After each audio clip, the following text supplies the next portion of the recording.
नमस्कार, super prime time में आपका स्वागत है। आपके साथ मैं हूं Sumera Khan. Super prime time में हम आपको दिखाएंगे दुनिया भर की बड़ी और अहम खबरें, वर्ल्ड एक्सक्लूसिव और explosive news stories, world breaking news और वॉर ब्रेकिंग न्यूज सीधे युद्ध के मैदान से। तो आइए शुरुआत करते हैं सुपर प्राइम टाइम की युद्ध के मैदान से आ रही एक बड़ी खबर के साथ।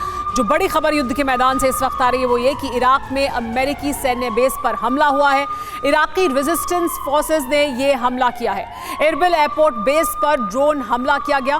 ये इस वक्त की बड़ी जानकारी। एक और बड़ी खबर आपको बता दें जो युद्ध के मैदान से आ रही है वो ये कि हमास महासचिव से मिले हैं ईरानी विदेश मंत्री अब्दुल्लाहियान का बड़ा बयान भी सामने आया है। युद्ध नहीं रुका तो अरब में विनाश होगा, ये बड़ा बयान दिया गया है हमास के नेता से मुलाकात के बाद। गाजा युद्ध विराम तो भंग हो चुका है, लेकिन इसी बीच यूएस प्रेसिडेंट बाइडेन को एटमी करंट मिलने की आशंका बढ़ गई है। जी हां, रूस की तरफ से यह वार्निंग दी गई है कि उसके सभी 11 सुपर एयरक्राफ्ट कैरियर रूसी हाइपरसोनिक ब्रह्मास्त्र के टारगेट पर हैं। जैसे ही पुतिन ने ऑर्डर दिया, दुनिया के अलग अलग कोनों में मौजूद अमेरिकी नेवी के समुद्री योद्धा राख हो जाएंगे, पलक झपकते ही खाक हो जाएंगे। मगर कैसे? आखिर कौन सा है वो ब्रह्मास्त्र जो अमेरिकी विमान वाहकों को दहन करेगा और पुतिन के न्यूक्लियर प्रतिशोध को अंजाम तक पहुंचाएगा? देखिए इस रिपोर्ट में।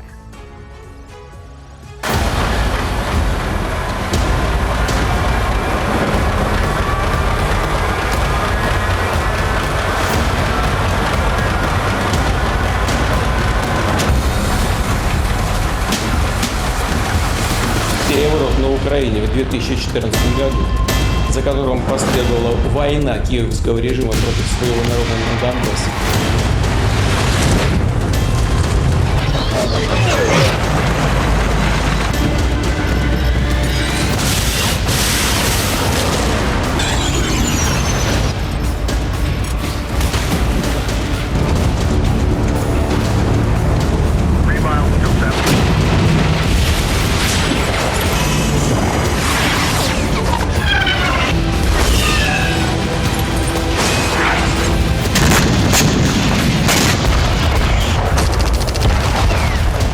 समंदर की लहरों को चीर कर आगे बढ़ते ये जंगबाज, जिनकी दस्तक से सिर्फ ब्लू वॉर जोन ही नहीं बल्कि दुनिया के तमाम मुल्कों में सनसनी मच जाती है, क्योंकि समंदर के ये योद्धा पानी पर चलते सैन्य अड्डे से कम नहीं है।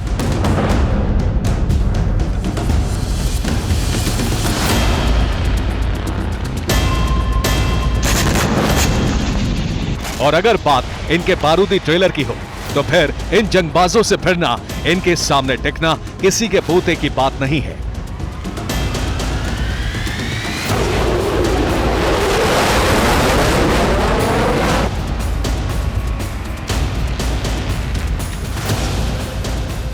ये अमेरिकी नौसेना के सुपर एयरक्राफ्ट कैरियर हैं, जिन पर किलर क्रूज मिसाइलों के साथ साथ दर्जनों लड़ाकू विमान और अटैक हेलीकॉप्टर तैनात रहते हैं।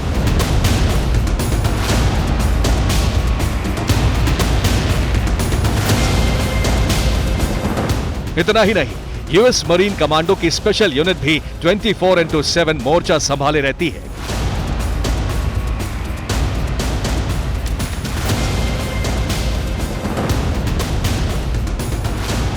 शायद इन्हीं समुद्री योद्धाओं के दम पर यूएस नेवी दुनिया में पहले पायदान पर है, क्योंकि उसके बेड़े में एक दो नहीं बल्कि 11 सुपर एयरक्राफ्ट कैरियर हैं।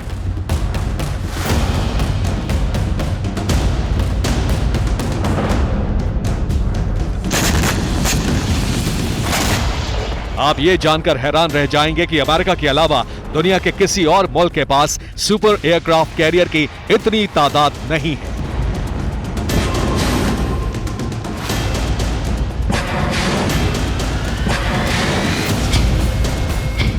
मगर अमेरिकी नौसेना के इस एसेट को पुतिन अब टारगेट पर ले चुके हैं।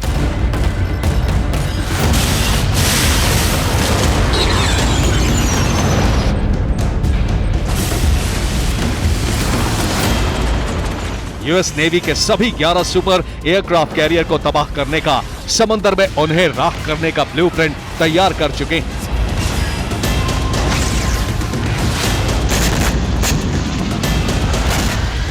और जानते हैं अमेरिकी नेवी की सबसे बड़ी ताकत, सबसे विध्वंसक जंगबाजों को खाक करने के लिए प्रेसिडेंट पुतिन हाइपरसोनिक विनाशक का इस्तेमाल करेंगे।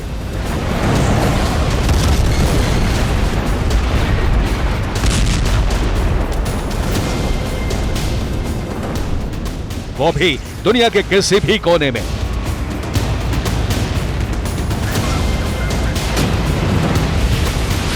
जी हां, रूस की तरफ से एक वार्निंग दी गई है, वो ये कि यूएस नेवी के 11 सुपर एयरक्राफ्ट कैरियर रूस के टारगेट पर हैं। एयरक्राफ्ट कैरियर पर जिरकॉन मिसाइल से हमला किया जाएगा। इसके लिए जिरकॉन हाइपरसोनिक मिसाइल को तैनात किया गया है। हर एयरक्राफ्ट कैरियर पर अटैक के लिए लोकेशन तय हो चुकी है।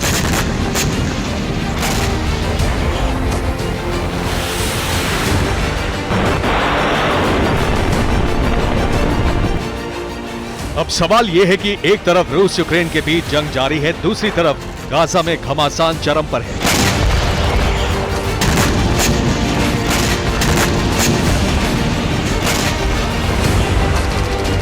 इसी बीच पुतिन के टारगेट पर अमेरिका क्यों आया? क्यों यूएस नेवी के सुपर एयरक्राफ्ट कैरियर को तबाह करने के लिए रूसी डिफेंस ने जिरकॉन मिसाइल को उतारा?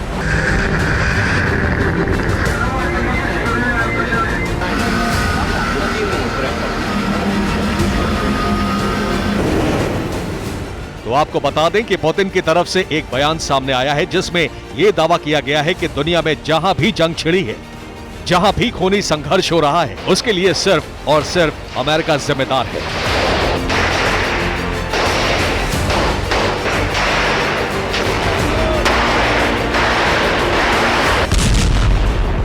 Соединенных Штатов монополизировать посреднические функции в палестино-израильском урегулировании и блокирования ими деятельности ближневосточного квартета международных посредников. दरअसल पुतिन का माथा इस बात से भी ठनका हुआ है कि जब रूस यूक्रेन के बीच युद्ध चरम पर था, उस दौरान यूएस नेवी ने अपने समुद्री जंगबाजों को आर्कटिक सी और नॉर्थ अटलांटिक सी के आसपास तैनात किया था।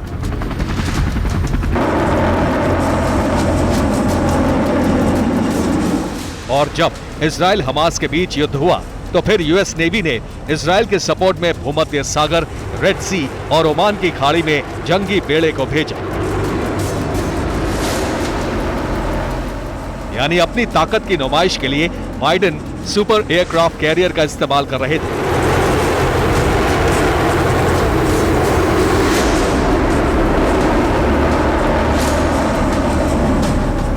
लिहाजा अब अमेरिका की उसी ताकत को चकनाचूर करने के लिए पुतिन ने हाइपरसोनिक हथियार को वॉर रेडीनेस मोड पर ला दिया है।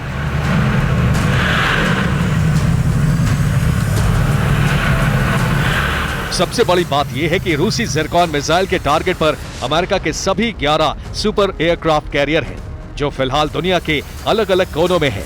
आखिर कहां, वो भी जान लीजिए।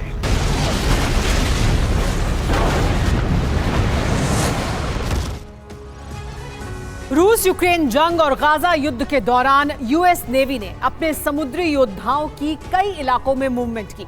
लिहाजा इस कड़ी में पहला एयरक्राफ्ट कैरियर है यूएसएस जेराल्ड आर फोर्ड, जो कि मौजूदा वक्त में पूर्वी भूमध्य सागर में मोर्चा संभाले हुए है। वजह है गाजा में छिड़ी इजरायल और हमास के बीच जंग। ठीक इसी वजह के चलते यूएस नेवी का दूसरा बड़ा aircraft carrier USS Dwight D Eisenhower Oman की खाड़ी में तैनात है। वहीं अमेरिकी नौसेना का सबसे पुराना विमान वाहक यूएसएस निमित्ज फिलहाल उत्तरी प्रशांत महासागर में लंगर डालकर खड़ा हुआ है। तो देखिए, ड्वाइट डी आइजनहावर यहां मौजूद है और इसके अलावा यूएसएस निमित्ज भी ये विमान वाहक फिलहाल उत्तरी प्रशांत महासागर में लंगर डालकर खड़ा है। इतना ही नहीं, चीन की विस्तारवादी सोच पर लगाम लगाने के लिए यूएसएस थियोडोर रूजवेल्ट ने पूर्वी प्रशांत महासागर में मोर्चा संभाला हुआ है। इसके अलावा यूएस नेवी का एक और super aircraft carrier USS Carl Vinson Philippine सागर में तैनात है। कार्ल विन्सन की तरह यूएसएस रोनाल्ड रीगन ने भी फिलीपीन सागर में ही लंगर डाला रखा है। वहीं यूएसएस अब्राहम लिंकन फिलहाल अमेरिका के naval air station San Diego में मौजूद है, जो कि कैलिफोर्निया स्टेट में पड़ता है। इसके अलावा यूएस नेवी का विमान वाहक यूएसएस जॉर्ज वॉशिंगटन वर्जीनिया के नेवल स्टेशन नॉरफॉक में मौजूद है।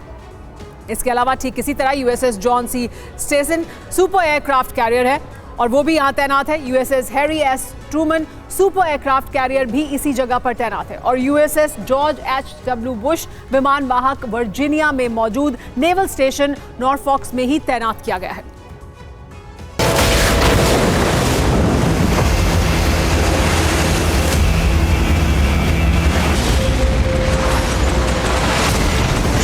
रूसी डिफेंस की तरफ से इस बात का तो खुलासा नहीं हुआ है कि 11 अमेरिकी सुपर एयरक्राफ्ट कैरियर को निशाना बनाने के लिए, उसे तबाह करने के लिए ज़िरकॉन मिसाइल को कहां-कहां तैनात किया गया है।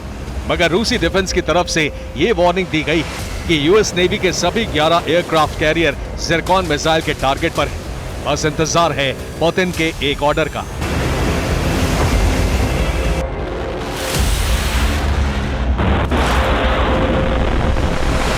आपको बता दें कि ज़िरकॉन हाइपरसोनिक मिसाइल को लेकर रूस दावा करता है ये ब्रह्मास्त्र धरती की सबसे तेज उड़ने वाली मिसाइल है।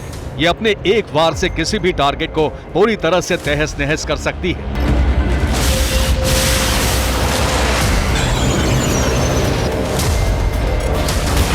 बड़े से बड़े युद्धपोत और जंगी पेड़ों की इस मिसाइल के सामने कोई बिसात नहीं। चंद सेकंड के भीतर ज़िरकॉन हाइपरसोनिक मिसाइल उन्हें खाक कर सकती है।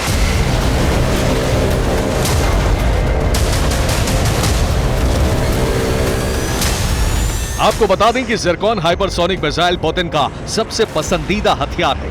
आखिर क्यों, ये भी जान लीजिए।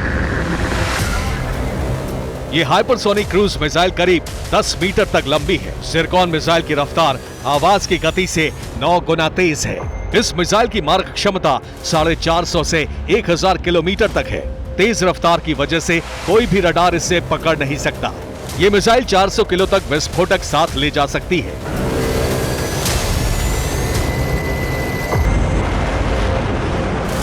यकीन मानिए, प्रेसिडेंट पुतिन के इस हथियार से पार पाना फिलहाल तो किसी के बूते की बात नहीं,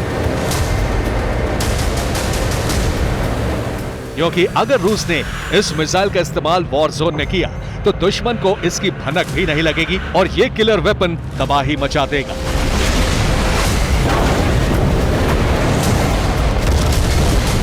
लेकिन अमेरिका के खिलाफ पुतिन का हाइपरसोनिक प्रतिशोध इस वक्त क्यों उफान मार रहा है? क्यों अमेरिकी नेवी के ताकतवर जंगबाजों की पुतिन बलि लेना चाहते हैं? क्यों ब्लू वॉर जोन में पुतिन ने किलेबंदी की है? तो आपको बता दें कि पहली वजह 2 वॉर फ्रंट में फंसे अमेरिका पर दबाव बढ़ाना, दूसरी वजह गाजा जंग के चलते नई खेमेबंदी का फायदा उठाना, तीसरी वजह अमेरिका का ध्यान रूस यूक्रेन युद्ध से शिफ्ट करना, चौथी वजह मार्च 2024 में होने वाले चुनाव से पहले धमाका करना।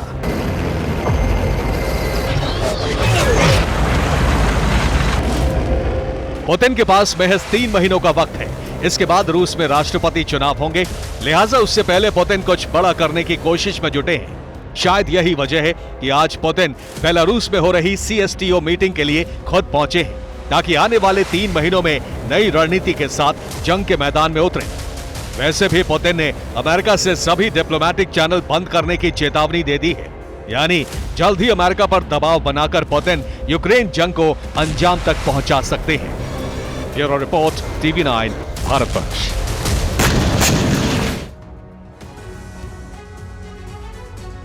और इस वक्त की बड़ी खबर, दक्षिणी गाजा पर IDF का हमला, खान यूनुस पर की गई बमबारी, धमाकों से कई इमारतें तबाह हो गई।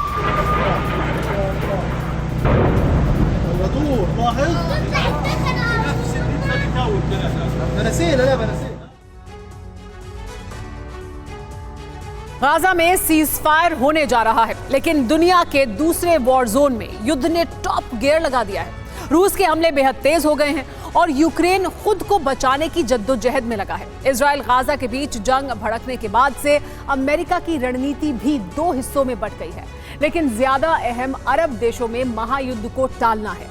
यही वजह है कि यूक्रेन को हथियारों की सप्लाई थम गई है। यूक्रेन के राष्ट्रपति ज़ेलेंस्की की बेचैनी बढ़ती जा रही है।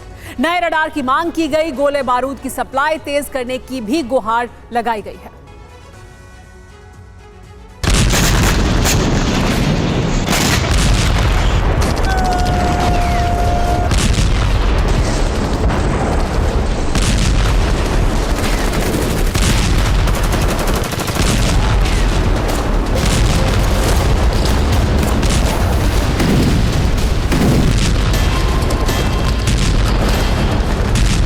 दुनिया 2 वॉर जोन।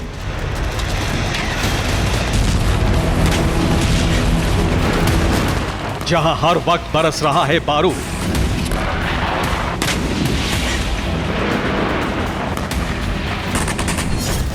जहां तबाही और बर्बादी का सिलसिला जारी है।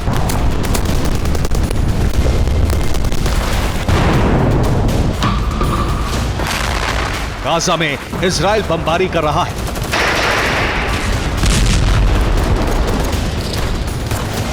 तो वहीं यहां से करीब 2000 किलोमीटर दूर यूक्रेन में रूस बारूद बरसा रहा है।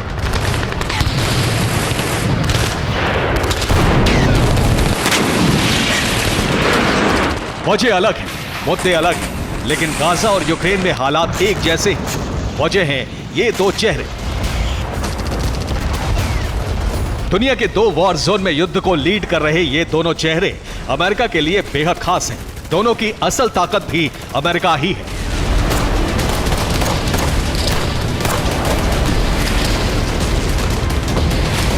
यूक्रेन हो या गाजा, यहां होने वाले धमाके, यहां उठने वाली आग की वजह है अमेरिका से भेजा गया बारूद।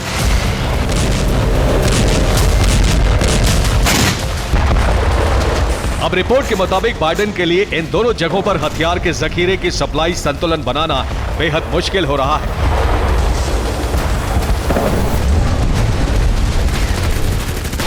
नाटो देशों से यूक्रेन को हथियारों की सप्लाई रोक दी गई है। स्लोवाकिया में नई सरकार ने यूक्रेन को मदद बंद कर दी है। स्लोवाकिया से यूक्रेन को 140 KUB एयर डिफेंस रॉकेट भेजा जाना था।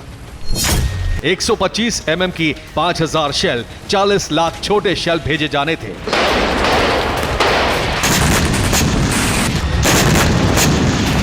इजराइल गाजा युद्ध के बाद से अमेरिका का फोकस इजराइल पर है, लेकिन दूसरी तरफ पुतिन ने मौके का पूरा फायदा उठाया है और यूक्रेन पर कई मोर्चे से हमले की शुरुआत कर दी गई है।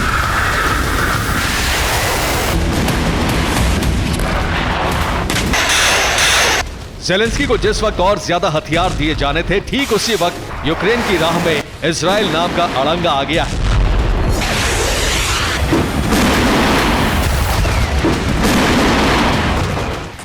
ज़ेलेंस्की ने एक इंटरव्यू में कहा है कि इजराइल गाजा युद्ध के बाद से यूक्रेन में आर्टिलरी के लिए शेल की सप्लाई की रफ्तार बेहद धीमी हो गई है। यूक्रेन फौज गोला बारूद की कमी से जूझ रही है।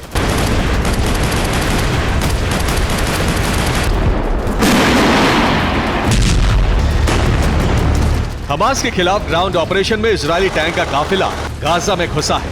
युद्ध की शुरुआत से ही अमेरिका से कई कार्गो विमानों से टैंक और आर्टिलरी के शेल इजराइल पहुंचाए गए हैं। यही वजह है कि ज़ेलेंस्की की फिक्र बढ़ती जा रही है।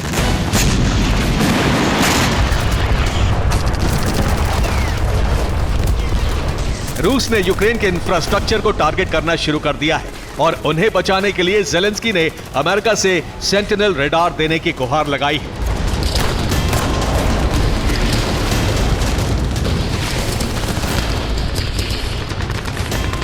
शॉर्ट रेंज के ये रडार जमीन से आसमान तक नजर रखकर सटीक जानकारी देते हैं, जिससे किसी भी हवाई हमले को नाकाम किया जा सकता है। यूक्रेन ने जिस रडार की मांग की है, उसके 2 वर्जन अमेरिका के पास है। पहला है सेंटिनल A3 और उसका सेंटिनल A4। ये रडार का एडवांस्ड वर्जन है। सेंटिनल A3 रडार की निगरानी से drone, cruise missile, fighter jet और हेलीकॉप्टर का बचना नामुमकिन है, जबकि सेंटिनल A4 मोर्टार, रॉकेट और आर्टिलरी के शेल को भी नाकाम कर देता है। अमेरिका का ये एयर डिफेंस रडार 360 डिग्री पर घूमता है और जमीन से आसमान तक नजर रखता है। ये 120 किलोमीटर दूर से ही फ्लाइंग ऑब्जेक्ट की पहचान कर लेता है। एक बार में ये 60 टारगेट की पहचान करता है।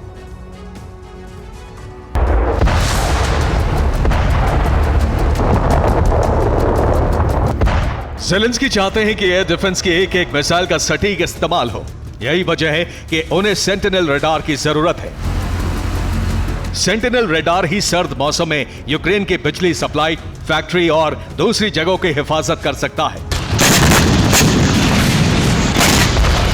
पुतिन ने अपनी सेना को यूक्रेन पर ताबड़तोड़ प्रहार का आदेश दिया है। पुतिन को लग रहा है कि अमेरिका गाजा में सीज फायर करा सकता है। इजराइल को युद्ध बढ़ाने से रोका जा सकता है।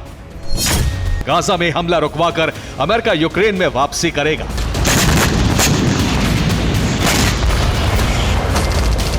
इजराइल के लिए इस वक्त हमास ही सबसे बड़ा दुश्मन है, लेकिन अमेरिका हमास को नहीं बल्कि चीन और रूस जैसे देशों को काबू में रखने की रणनीति पर आगे बढ़ रहा है।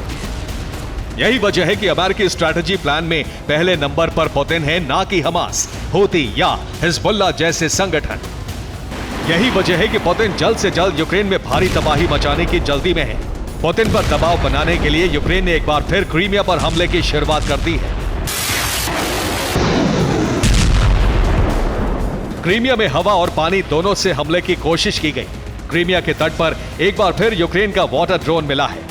क्रीमिया में ब्लैक सी फ्लीट के निगरानी बोट ने इस वाटर ड्रोन को इंटरसेप्ट किया। क्रीमिया में 4 वाटर ड्रोन के हमले को नाकाम किया गया। यूक्रेन ने क्रीमिया के 2 इलाकों में हमले की कोशिश की थी। यूक्रेन ने हवा से भी ड्रोन से हमले की कोशिश की।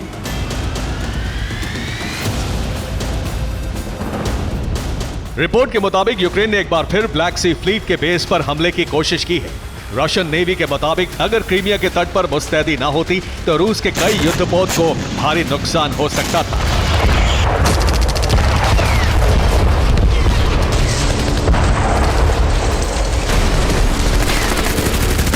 क्रीमिया में यूक्रेन का हमला नाकाम रहा, लेकिन डोनेट्स्क का ये वीडियो देखिए।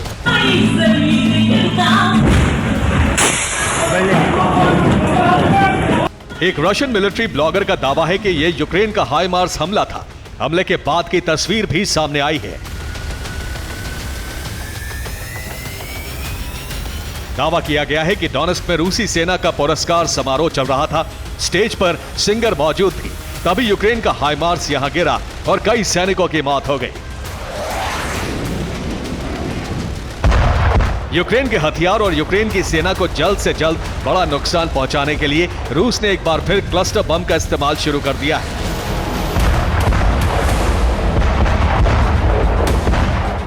अवदीवका में यूक्रेनी फौज की भारी तैनाती है। क्लस्टर प्रहार से कई यूक्रेनी सैनिकों की मौत हो गई, जबकि आर्टिलरी और टैंकों को भी नुकसान हुआ है। गाजा इजराइल युद्ध के बीच हथियारों की सप्लाई रुकने की एक और वजह भी है। पोलैंड सीमा पर ट्रक ड्राइवरों ने हड़ताल कर दी है।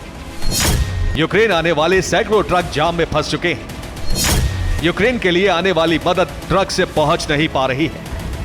पुतिन की सेना यूक्रेन को ब्लैक सी से पूरी तरह अलग करने की रणनीति पर भी काम कर रही है। यूक्रेन के तटीय इलाकों में हमले के साथ ही ब्लैक सी में युद्धपोत की तैनाती बढ़ा दी गई है। पुतिन की कोशिश है कि यूक्रेन को हथियार सप्लाई का हर रूट ब्लॉक किया जाए और मिडिल ईस्ट में अमेरिका को और उलझाया जाए, ताकि यूक्रेन मिशन जल्द पूरा हो सके। Bureau report, TV9 Bharatvarsh. इस वक्त की युद्ध के मैदान से आ रही बड़ी खबर यह कि उत्तरी गाजा पर इजराइल के हमले, जबालिया कैंप पर गिराए गए हैं बम। जबालिया कैंप में बड़ी तबाही देखने को मिली है इजराइल द्वारा गिराए गए इन बमों की वजह से।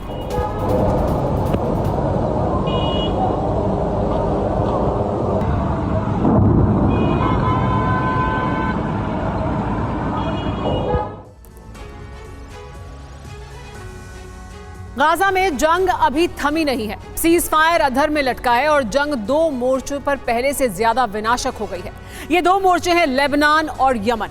दोनों देशों से जारी हमलों के बीच इजराइल ने ऐलान कर दिया है कि लेबनान और यमन की हालत भी उत्तरी गाजा जैसी बना दी जाएगी। इजराइल, हूती और हिजबुल्लाह के बीच छिड़ी ये जंग सीज फायर की संभावनाओं के लिए तो खतरा है ही, साथ साथ एटमी खतरा भी अरब वर्ल्ड पर बना हुआ है, उसको भी बढ़ा रही है, क्योंकि हिजबुल्लाह ने एक बार फिर 5th एलिमेंट के हमले की धमकी दी है।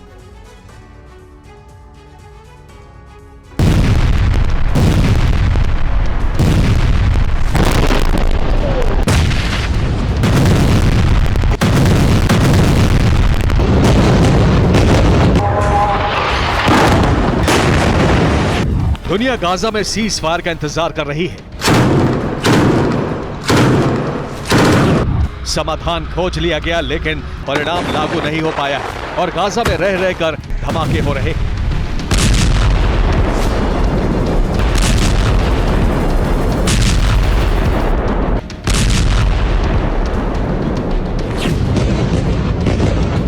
हमास के साथ सीजफायर का ऐलान होने के बाद माना जा रहा था कि हमास के समर्थक हिजबुल्लाह और हूती भी अब इजराइल पर रॉकेट और मिसाइल हमले रोक देंगे, लेकिन इनकी तीव्रता पहले से ज्यादा बढ़ गई है।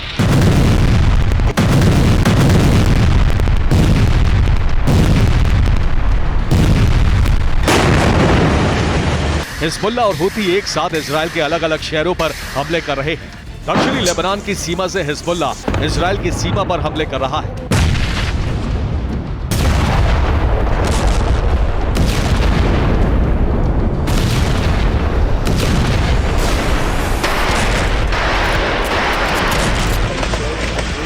हिजबुल्लाह के साथ साथ हूती भी यमन की सीमा से मिसाइल हमले कर रहा है।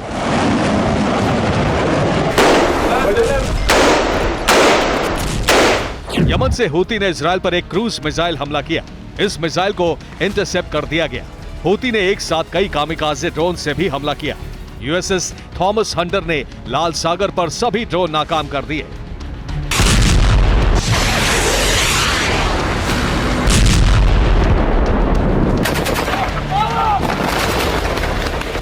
सीजफायर का ऐलान होने के बाद उम्मीद ये थी कि हमास समर्थक हिजबुल्लाह और हूती इजराइल पर हमले रोक देंगे, लेकिन सब कुछ इससे उलट हो रहा है।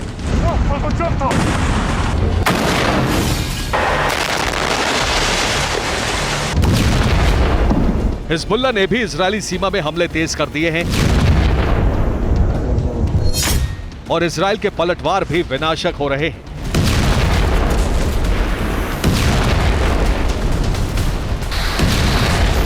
इजरायली वायुसेना ने 22 नवंबर को दक्षिणी लेबनान में हिजबुल्लाह के ठिकानों पर तबाही मचा दी।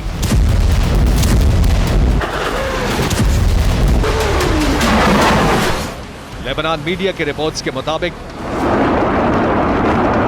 इजराइल ने लेबनान के एता अल सहाब पर मिसाइल हमला किया। इस हमले में हिजबुल्लाह के करीब 10 कमांडर मारे गए। हिजबुल्लाह संसदीय बोर्ड के सदस्य मोहम्मद राद का बेटा सिराज राद भी इस हमले में मारा गया।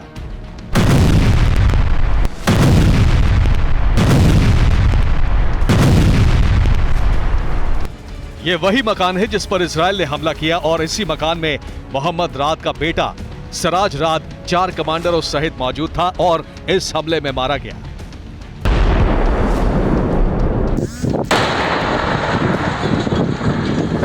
यह मोहम्मद राद है जो हिजबुल्लाह के संसदीय बोर्ड का सदस्य है और हसन नसरल्लाह के बाद हिजबुल्लाह संगठन का सारा काम यही संभालता है।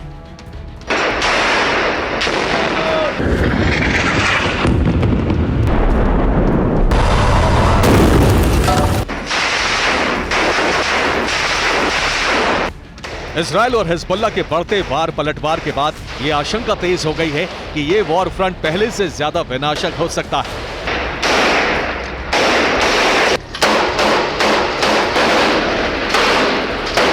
हिजबुल्लाह कमांडरों की मौत के बाद हसन नसरल्लाह ने ऐलान किया है कि इजराइल से इसका बदला लिया जाएगा। इजराइल ने भी साफ कह दिया है कि हिजबुल्लाह के हमले लेबनान की सीमा में बड़े युद्ध का कारण बन सकते हैं।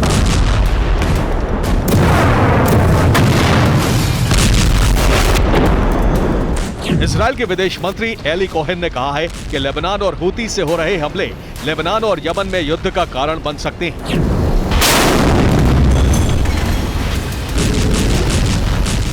यह आशंका बढ़ती जा रही है कि अब इजराइल गाजा के साथ साथ यमन और लेबनान में भी ग्राउंड ऑपरेशन शुरू कर सकता है।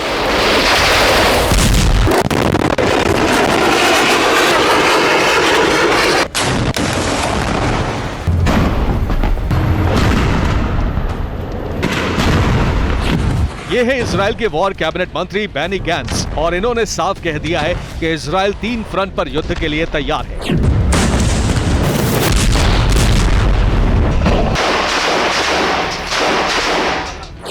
बेनी गैंट्स ने कहा है कि जो अभी उत्तरी गाजा में हो रहा है वही दक्षिणी लेबनान और बैरूत में भी हो सकता है। इजराइल ने ऐलान कर दिया है कि वो 3 फ्रंट यानी गाजा, लेबनान और यमन में युद्ध के लिए तैयार है। गाजा में ग्राउंड ऑपरेशन के जरिए हमास पर हमले जारी हैं। लेबनान में इजरायली फोर्सेस प्रवेश कर सकती हैं और यमन पर इजराइल की विनाशक मिसाइलें बरसने की आशंका बढ़ती जा रही है।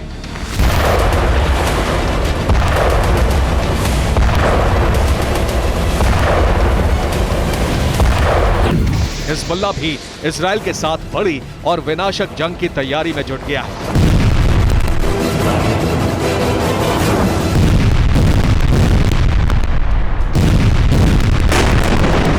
हिजबुल्ला और हूती के साथ कई और संगठनों के लड़ाके इजराइल पर हमले की तैयारी कर रहे हैं। इजराइल के खिलाफ हथियारबंद संगठनों ने 2 फ्रंट पर बड़ी तैयारी की है। इस वक्त 1 लाख से ज्यादा हिजबुल्ला लड़ाके दक्षिणी लेबनान में इजराइल की सीमा के नजदीक मौजूद हैं। ये इजरायली सीमा में हमले कर रहे हैं। इनके अलावा सीरिया में ईरानी IRGC की इमाम हुसैन ब्रिगेड दक्षिणी लेबनान पहुंची है। इस ब्रिगेड के साथ सीरियाई नेता की 4th डिवीजन भी सीरिया से लेबनान पहुंच चुकी है। इन दोनों को मिलाकर 50,000 से ज्यादा लड़ाके लेबनान पहुंच चुके हैं। उधर सीरिया में गोलन हाइट्स के नजदीक हूती सहित इराक और अफगानिस्तान के दूसरे संगठनों के 1 लाख से ज्यादा लड़ाके घुसपैठ और हमले की तैयारी कर रहे हैं।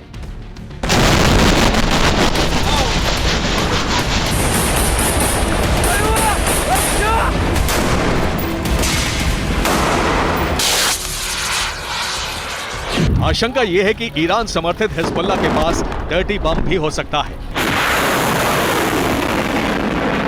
हिजबुल्ला के एक गुमनाम कमांडर ने कहा है, इजराइल को 5th एलिमेंट यानी 5वें तत्व से डरना चाहिए।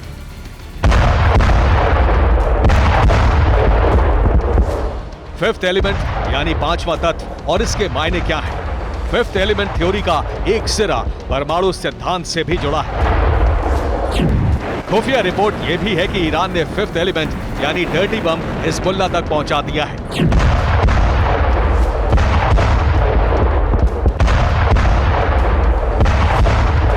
और अब आशंका है कि लेबनान में युद्ध छिड़ा तो परमाणु विस्फोट हो सकता है।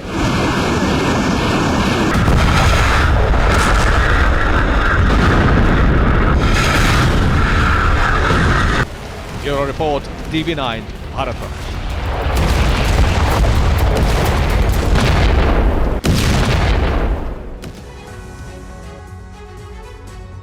इस वक्त की बड़ी खबर वेस्ट बैंक से। वेस्ट बैंक में इजराइल का बुलडोजर ऑपरेशन जारी। इजरायली बुलडोजर पर हमास का हमला, धमाके से नष्ट हुआ इजरायली बुलडोजर।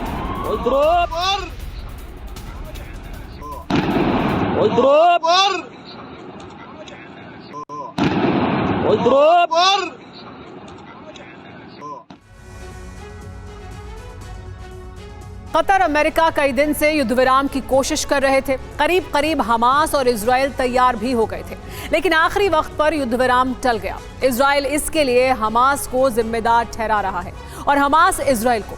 इस बीच कई ऐसी वजहें सामने आई हैं जो बेहद गंभीर हैं। इजराइल में युद्ध विराम को लेकर विरोध होने लगा है, वहीं हमास की शर्तों से बाइडेन और नेतन्याहू की बेचैनी बढ़ गई है।